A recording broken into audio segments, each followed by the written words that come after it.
Next India और Saudi Arabia के बीच में एक ज्वाइंट मिलिट्री एक्सरसाइज हुई है, सादा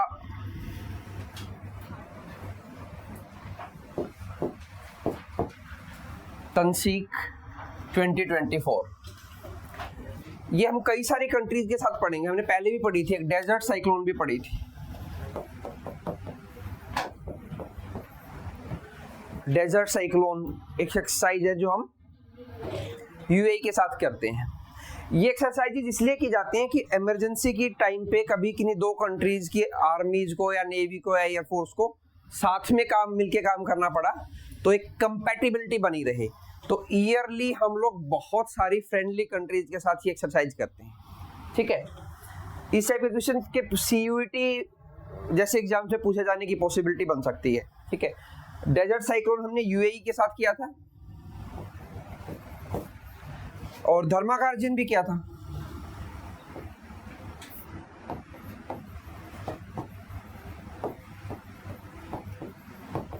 धर्माकार्जन एक मिलिट्री एक्सरसाइज है जो हम जापान के साथ करते हैं, और डेजर्ट साइक्लोन यूएई के साथ। और एक हमने स्टेडी फास्ट डिफेंडर 24 की थी, नेटो की एक्सरसाइज थी।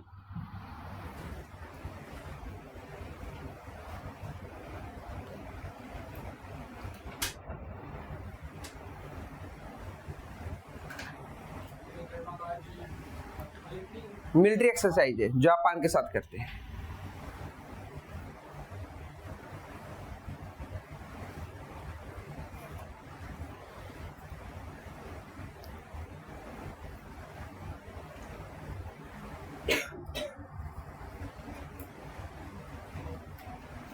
कहाँ हुई थी वो इंपॉर्टेंट नहीं है, बस इतना याद रख लेना कि ये मिलिट्री एक्सरसाइज हम लोगों ने, आर्मी एक्सरसाइज जो है, किस कंट्री के साथ की है। जहां पे ये याद करना होगा कि कहाँ पे हुई है, मैं अपने आप बता दूंगा कि आप ये याद कर लो कहाँ पे हुई है, ठीक है। तो इस केस में मत याद करना कि कहाँ पे हुई है, कि जब हम नेक्स्ट ईयर करंट अफेयर करेंगे तो इसको दोबारा पढ़ेंगे, वहां पे इसका 2025 वर्जन होगा। नाम सबका सेम ही रहता है, तो इसलिए स्टैटिक है एक तरह से। अगले साल फिर हम धर्माकार्जन करेंगे, अगले साल फिर हम डेजर्ट साइक्लोन करेंगे।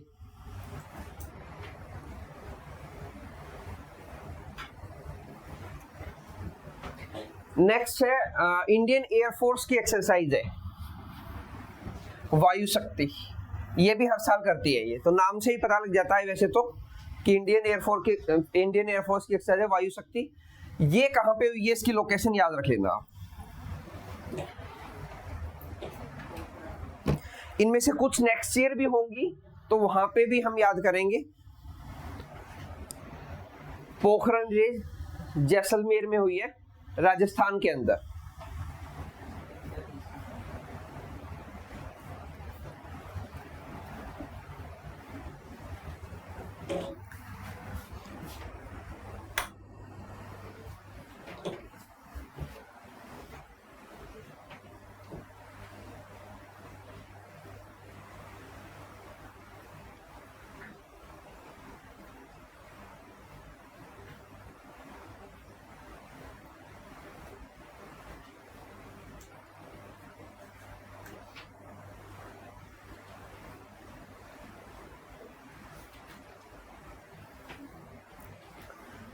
पोखरण रेंज में हम लोगों ने 2 न्यूक्लियर टेस्ट किए थे, हमने पढ़ा था पहले। स्माइलिंग बुद्धा 1974, इंडिया का first nuclear test.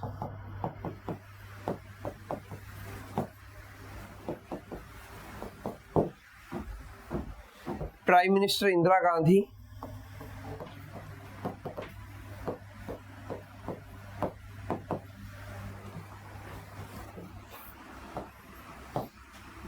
(1998) second nuclear test.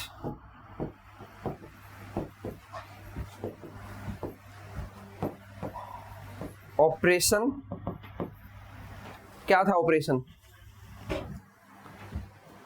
शक्ति।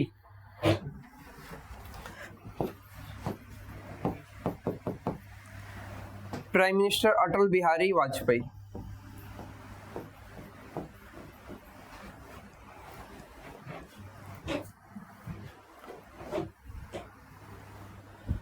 अटल बिहारी वाजपेयी की बर्थ एनिवर्सरी कब पड़ी थी हमने? कब पड़ी थी प्राची? याद तो करने पड़ेंगे ना,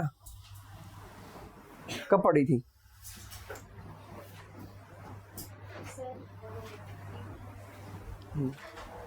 नहीं, ईयर तो बताओ। तो महात्मा गांधी का बता रहे हो, वैसे भी ईयर, आप ईयर नहीं चाहिए मुझे, तो डेट चाहिए, डेट बताओ कृति। पढ़ो पढ़ो घर जाके, बताओ। 25 दिसंबर क्या सेलिब्रेट करते हैं? सेलिब्रेट क्या करते हैं? हाँ नहीं, क्रिसमस थोड़ी सेलिब्रेट करेंगे उनके बर्थ एनिवर्सरी को हम। Good governance day, good governance day 25 दिसंबर, गुड गवर्नेंस डे, ठीक है। और उनके नाम पे एक रिकॉर्ड है, मतलब एक सिंगल टाइम पे shortest tenure as the PM of India, 13 days के लिए, 13 दिन के प्राइम मिनिस्टर बने थे वो। 1998 में की बात है,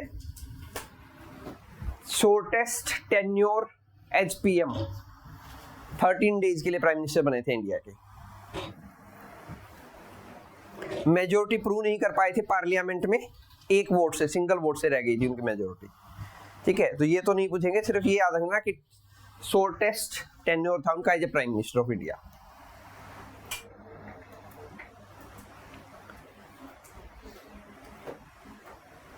और इंडिया में हमने न्यूक्लियर पावर प्लांट भी पढ़े थे। कितने न्यूक्लियर पावर प्लांट है? 7 न्यूक्लियर पावर प्लांट है। कहां कहां पे? नरोरा यूपी। इंडिया में 7 न्यूक्लियर पावर प्लांट है। पहला है नरोरा यूपी, नोट पहला मतलब नॉर्थ से साउथ आ रहा हूं मैं, तो इसलिए ऊपर बता रहा हूं, नरोरा यूपी के अंदर। फिर राजस्थान में रावत भाटा,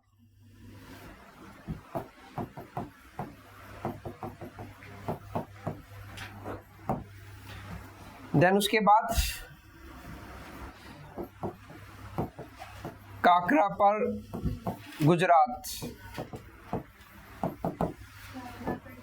Tarapur Maharashtra, first atomic power plant of India था ये। देन काइगा कर्नाटका, ये उन जगह के नाम है जहां पे ये लगे हुए हैं। देन कलपक्कम तमिलनाडु और कुंदनकुलम भी तमिलनाडु। अभी 8th बना रहे हैं हम, गोरखपुर फतेहपुर हरियाणा में। नोट फतेहपुर कहां पे है?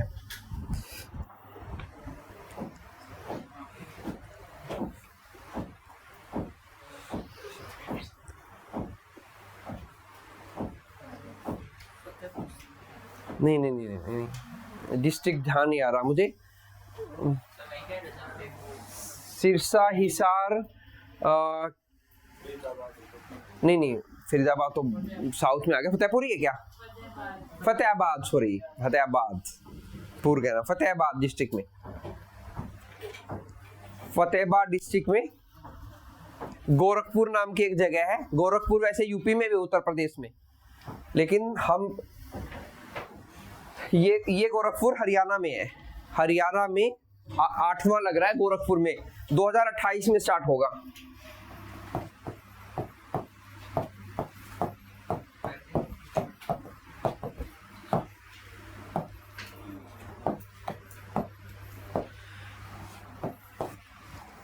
ये 2028 से वर्किंग स्टार्ट होगा, लेकिन अभी नहीं हुआ है।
डन।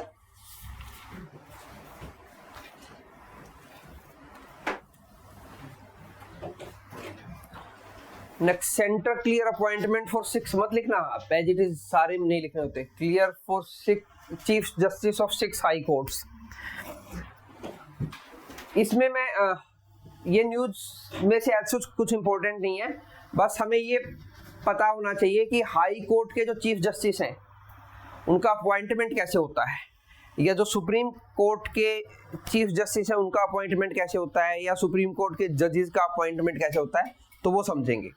ठीक है, सुप्रीम कोर्ट इंडिया में पहली बार बना था 1774 में, पहला सुप्रीम कोर्ट एस्टेब्लिश किया गया था कलकत्ता के अंदर थ्रू रेगुलेटिंग एक्ट ऑफ 1773। 1773 का रेगुलेटिंग एक्ट आया था और 1774 में पहला सुप्रीम कोर्ट एस्टेब्लिश किया गया था इंडिया में। उसके बाद फेडरल कोर्ट बना 1937 में। फेडरल कोर्ट सुप्रीम कोर्ट को ही बोल देते हैं, ठीक है, अमेरिका में उसको फेडरल कोर्ट बोलते हैं, हमारे यहाँ सुप्रीम कोर्ट बोलते हैं। फेडरल कोर्ट बना 1937 में। ये बना government of India act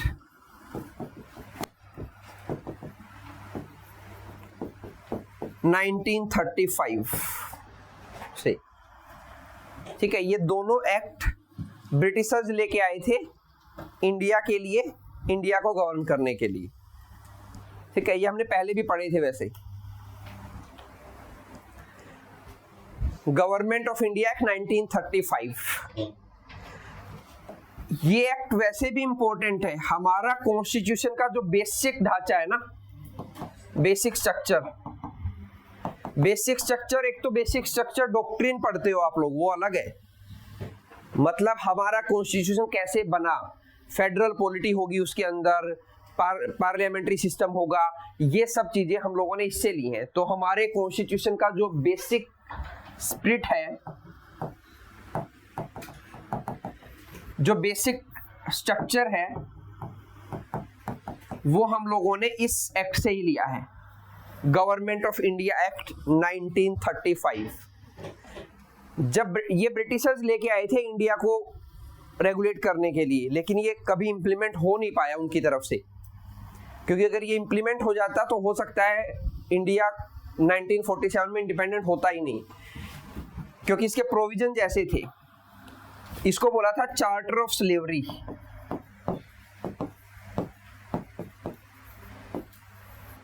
Jawaharlal Nehru ने, ये भी पढ़ा है हमने पहले। गवर्नमेंट ऑफ इंडिया एक्ट 1935 को जवाहरलाल नेहरू ने चार्टर ऑफ स्लेवरी बोला था, क्योंकि उनको लगता था कि अगर ये इंप्लीमेंट हो गया तो हम हमेशा के लिए स्लेव रहेंगे ब्रिटिशर्स के। लेकिन इसके प्रोविजन अच्छे थे, लेकिन वो प्रोविजन अच्छे तभी थे जब उनको इंडियन इंप्लीमेंट करते। अगर ब्रिटिशर्स इंप्लीमेंट करते तो इंडिया वालों के लिए सही नहीं थे। ठीक है, इंडिया में जो फेडरल पॉलिटी है वो यहीं से ली गई है, जो फेडरल स्ट्रक्चर है, ठीक है, इंडिया में होगा तो फेडरल पॉलिटी पहली बार यहीं पे इंट्रोड्यूस की गई थी, इससे पहले नहीं थी। ठीक है, क्वाज़ाई फेडरल है वो हम लोगों ने कनाडा से लिया बाद में, लेकिन आइडिया पहले कि फेडरल स्ट्रक्चर होना चाहिए वो इसी एक्ट से लिया गया था। तो सुप्रीम कोर्ट जो आज का हमारा सुप्रीम कोर्ट है वो ये फेडरल कोर्ट है, ये वाला सुप्रीम कोर्ट नहीं है। ठीक है, जो फेडरल कोर्ट 1937 में बना था उसका एक्सटेंडेड वर्जन है आज का हमारा सुप्रीम कोर्ट, जो बना था 26 जनवरी 1950। जो करंट सुप्रीम कोर्ट है हमारा वो 26 जनवरी 1950 को बना था।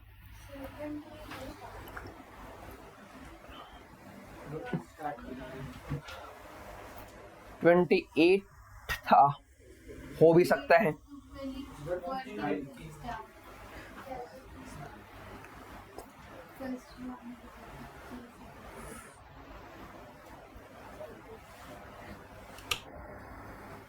नहीं, ठीक है, 26 ही है। 26 जनवरी 1950 को बना था और इसी दिन हम लोग रिपब्लिक डिक्लेयर हुए थे। मतलब इसी दिन प्रेसिडेंट की पोस्ट पहली बार आई थी इंडिया में।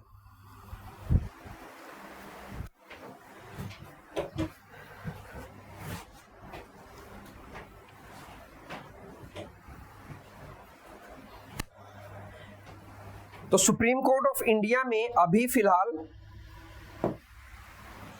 जो स्ट्रेंथ, इनिशियल जो स्ट्रेंथ थी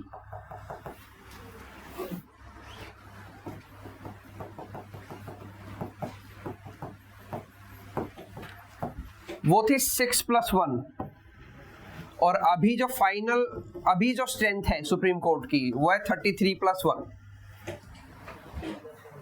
मतलब अभी 34 जजेस होते हैं टोटल, ठीक है। और पहले थे जब स्टार्टिंग में बना तो 7।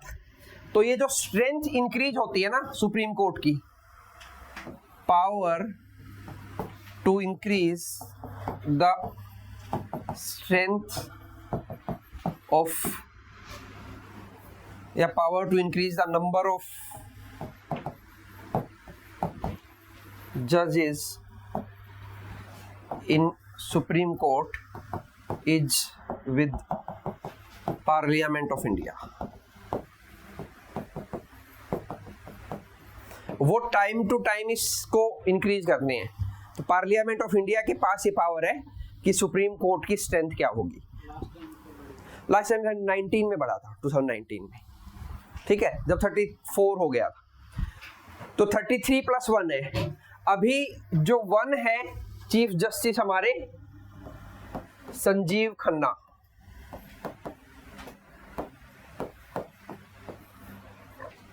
First chief justice of India, 51वें चीफ जस्टिस हैं।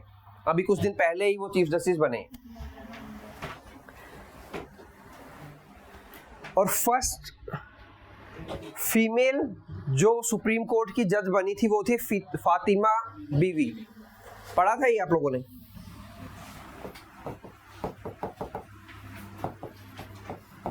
शायद इस साल के स्टार्टिंग में ही इनकी डेथ हुई है, 2024 में या 2023 के एंड में, ठीक है। ये पहली जज थी, चीफ जस्टिस नहीं थी सुप्रीम कोर्ट में। Till date we have no female chief justice, ठीक है। अगर बनेंगी तो बीवी नागरत्ना, -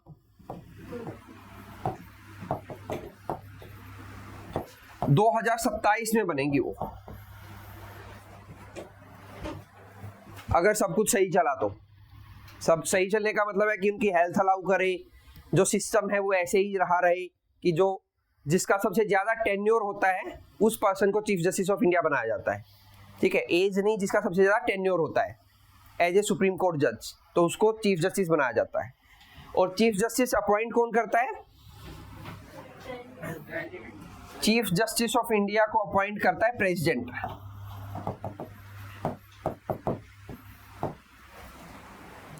और सुप्रीम कोर्ट जजेस इंक्लूडिंग चीफ जस्टिस को रिमूव करना हो तो उसके लिए उनका इंपीचमेंट स्टार्ट होता है पार्लियामेंट से। पार्लियामेंट से उनका इंपीचमेंट स्टार्ट होता है, ठीक है। तो रिमूवल की पावर स्टार्ट पार्लियामेंट से ही होती है, एंड प्रेसिडेंट पे ही होती है, ठीक है। पार्लियामेंट बिल लेके आता है और वो बिल दोनों हाउसेज में सेपरेटली पास होता है, ठीक है, विद स्पेशल मेजोरिटी।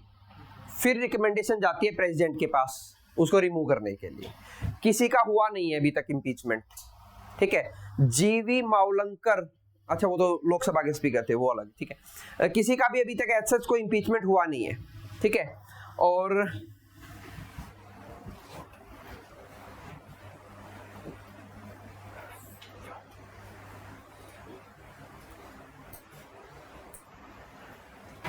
ये ठीक है, ये सुप्रीम कोर्ट के बारे में। हाई कोर्ट इंडिया में 25 हैं अभी, 25 हाई कोर्ट्स हैं। हाई कोर्ट एक्ट आया था 1961 में, पहली बार हाई कोर्ट एस्टैब्लिश किए गए थे इंडिया में। बॉम्बे, कलकत्ता और मद्रास, मतलब जो 3 पावर सेंटर होते थे ब्रिटिशर्स के, हम लोग कई बार पढ़ चुके हैं, जहां पे गवर्नर होते थे इनके। बॉम्बे, वेस्टर्न कोस्ट पे, ईस्टर्न कोस्ट पे कलकत्ता और साउथ में मद्रास। तो 3 हाई कोर्ट से जर्नी स्टार्ट हुई थी और अभी हमारे पास 25 हाई कोर्ट हैं टोटल।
डन। हाई कोर्ट के जजेस की रिटायरमेंट एज होती है 62 ईयर और सुप्रीम कोर्ट की 65 ईयर। हाई कोर्ट के जजेस की रिटायरमेंट एज है 62, सुप्रीम कोर्ट में 65। अपॉइंटमेंट के लिए कॉलेजियम सिस्टम होता है।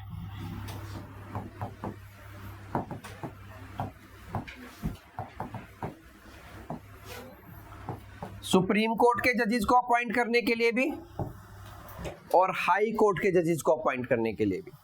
सुप्रीम कोर्ट में जजेस अपॉइंट करने के लिए जो कॉलेजियम होता है उसमें chief justice of India plus 4 senior most जजेस होते हैं।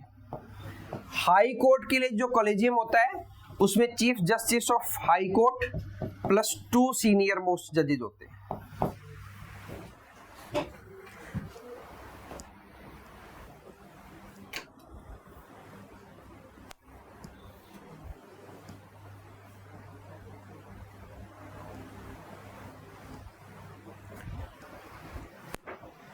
और हाई कोर्ट के चीफ जस्टिस को चुनना है तो पहली बात, the person can not be from the same state.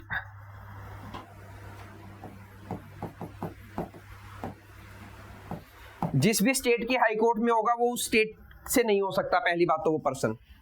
दूसरी बात, उसको चुनने के लिए सीजेआई प्लस 2 सीनियर मोस्ट जजेस का एक कॉलेजियम बनता है जो गवर्नर को रिकमेंडेशन भेजता है।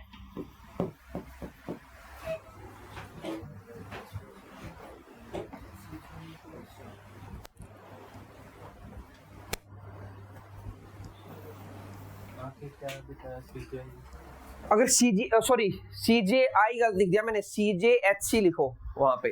नहीं ठीक है, ठीक ही लिखा है।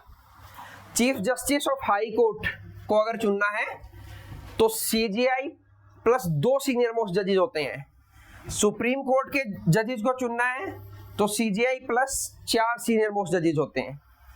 और अगर हाई कोर्ट के जजेस को चुनना है तो chief justice of that high court और उसी हाई कोर्ट के 2 सीनियर मोस्ट जजेस होते हैं। सीनियर मोस्ट हैं वो सुप्रीम कोर्ट के, क्योंकि सीजेआई है तो 2 सीनियर मोस्ट सुप्रीम कोर्ट के होंगे, क्योंकि वहां पे तो उस चीफ जस्टिस को चुनना है ना। Chief justice of high court उस स्टेट से नहीं हो सकता और उसको चुनने के लिए जो कॉलेजियम सिस्टम है वो अलग है। फिर यहां से जो चीफ जस्टिस चुना जाएगा वो और उस हाई कोर्ट के 2 चीफ जस्टिस, 2 सीनियर मोस्ट जजेस मिलके बाकी जजेस को अपॉइंट करेंगे। इंडिया में कितनी हाई कोर्ट्स होंगी ये बात भी पार्लियामेंट डिसाइड करता है। पार्लियामेंट डिसाइड करेगा कि नंबर ऑफ हाई कोर्ट्स को इंक्रीज करना है कि नहीं करना है।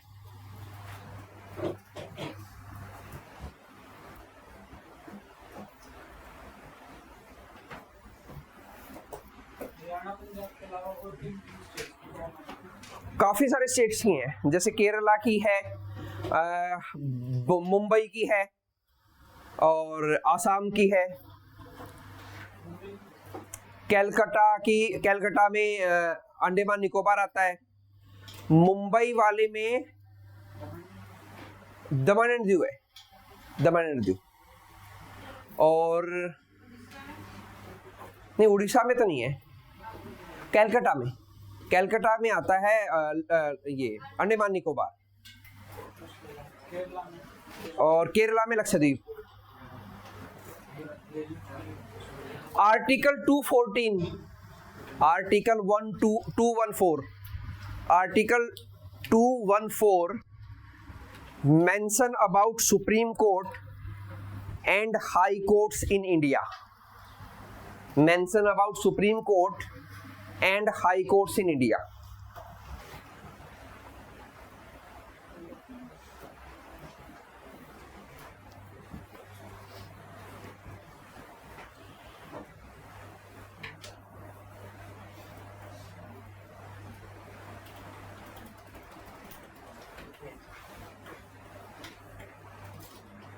डन।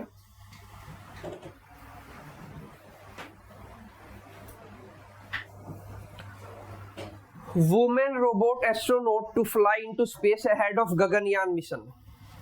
पहले ये गगनयान मिशन हमने पहले पढ़ा था क्या? गगनयान मिशन क्या है? India want to send a crew of human astronaut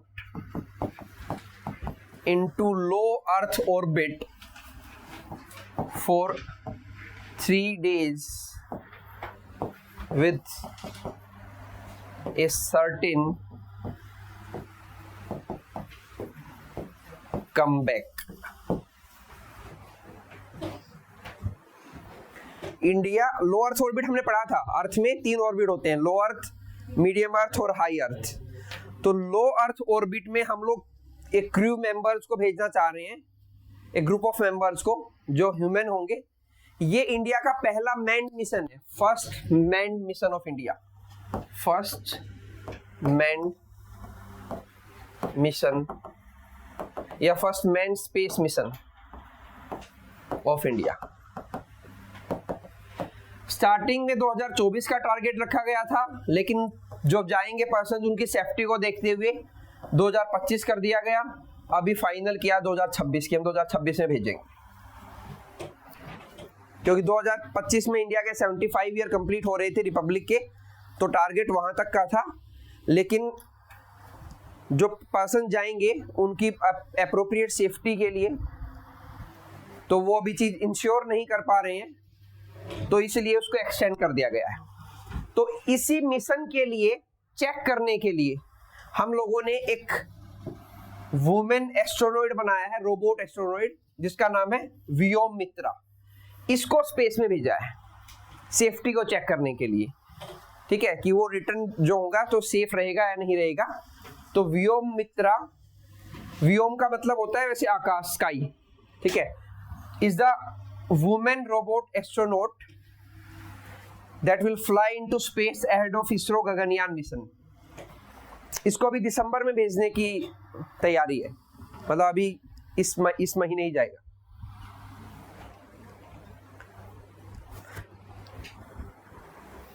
अगर वो सब कुछ सही रहा तो फिर हम लोग ह्यूमन जो पर्सन है उनको पिक करेंगे कौन कौन जाएगा, और फिर उनको भेजा जाएगा। और ये मिनिस्टर भी याद रखना, minister of science and technology doctor Jitendra Singh. वैसे इसरो किसी भी मिनिस्ट्री के अंडर में नहीं आता, इसरो डायरेक्टली पीएमओ ऑफिस के अंडर में आता है, प्राइम मिनिस्टर ऑफिस के अंडर में।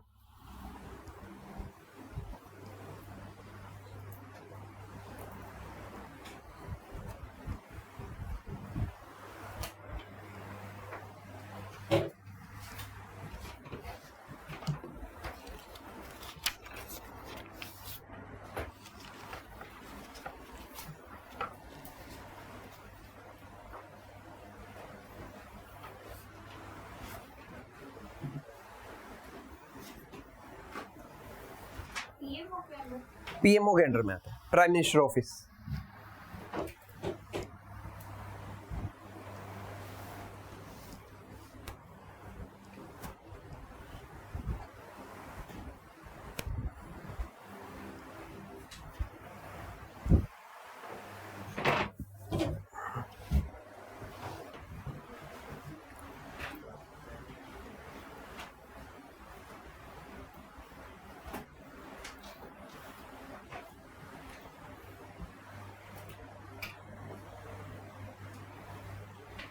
डन,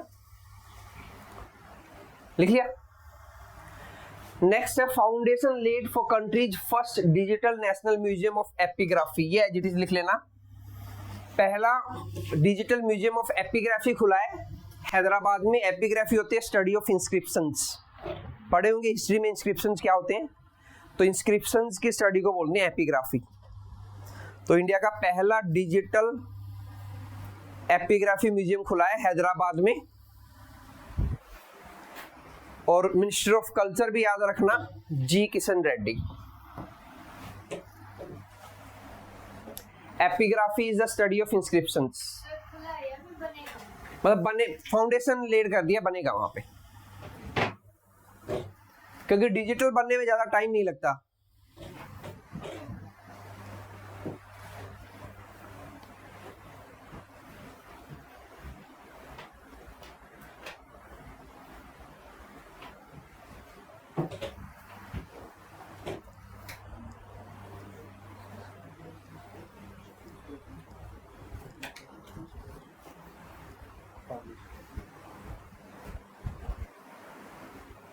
थोड़ा सा साफ लिख लिया करो, साफ लिख लिया करो, क्या लिख रहे हो?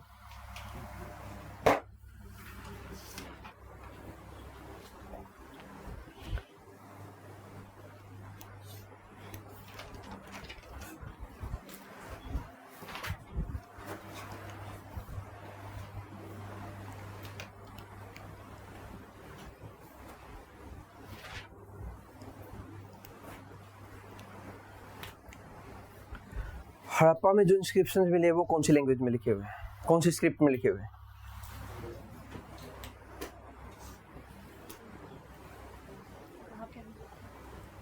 उसकी तरफ तो मत देखो ना, आप बताओ। हाँ बताओ कीर्ति, पढ़ लिया ना हड़प्पा, इंडस वैली सिविलाइजेशन पढ़ लिया? हाँ, डिसाइफर ही नहीं हुए हैं, तो फिर आंसर ये दो ना, डिसाइफर ही नहीं हुए हैं।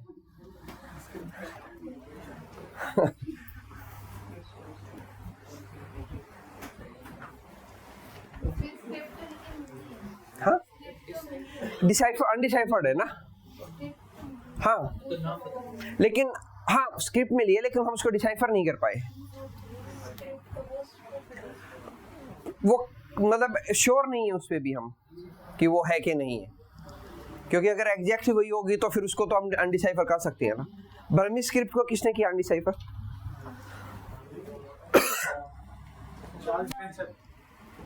James Prinsep. हमारे वही तो पूछना है, कब किया? चलो आपको भी नहीं पता, ठीक है, कब किया? पता ही नहीं है, पढ़ो। 1837 जेम्स प्रिंसेप,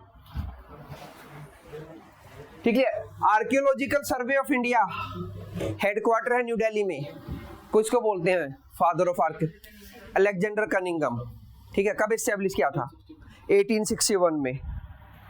1861 में एस्टेब्लिश किया था archaeology survey of India, Alexander Cunningham.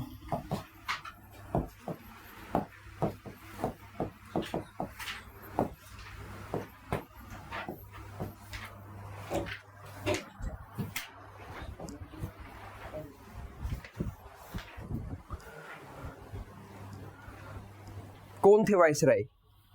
Viceroy कौन थे उस वक्त जब बनाया था? हाँ नहीं, लॉर्ड कैनिंग।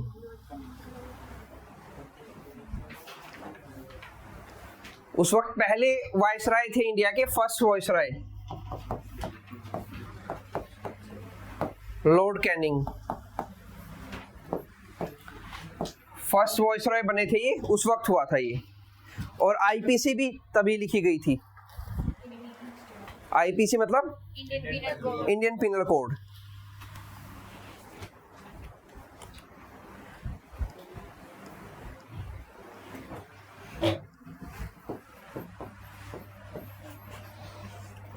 और अभी इंडियन पिनल कोड को हमने बदल दिया है भारतीय न्याय संहिता से।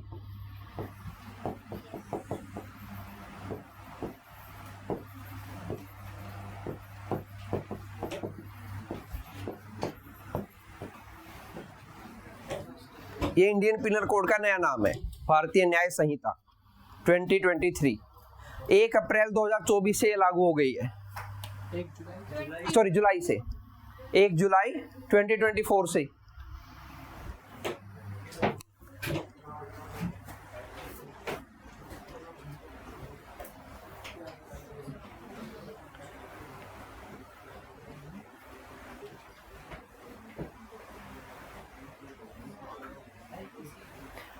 एक तो हमने आईपीसी को बदला है, 3 चीज बदली है हमने। इंडियन पिनल कोड को बदला है भारतीय न्याय संहिता से, दूसरा इंडियन एविडेंस एक्ट 1972 के 1872 के इंडियन एविडेंस एक्ट हैं, उनको बदला है भारतीय साक्ष्य अधिनियम।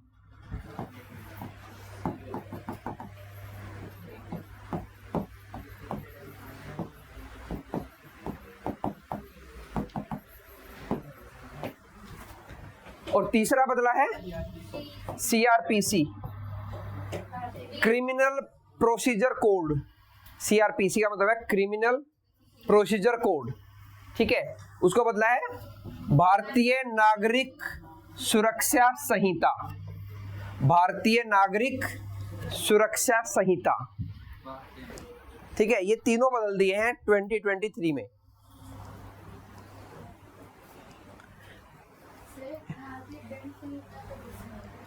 भारतीय, हाँ तो यही तो है CrPC, penal code, Indian penal code. Penal का मतलब दंड होता है ना, हाँ इसी का दूसरा नाम है आईपीसी का।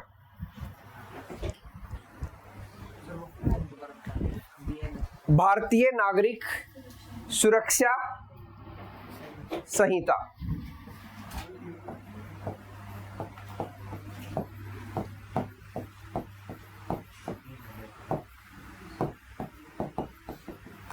ये सब 2023 में बदल दिए एक्ट लाके, और 1 जुलाई 2024 से इंप्लीमेंट हो गए।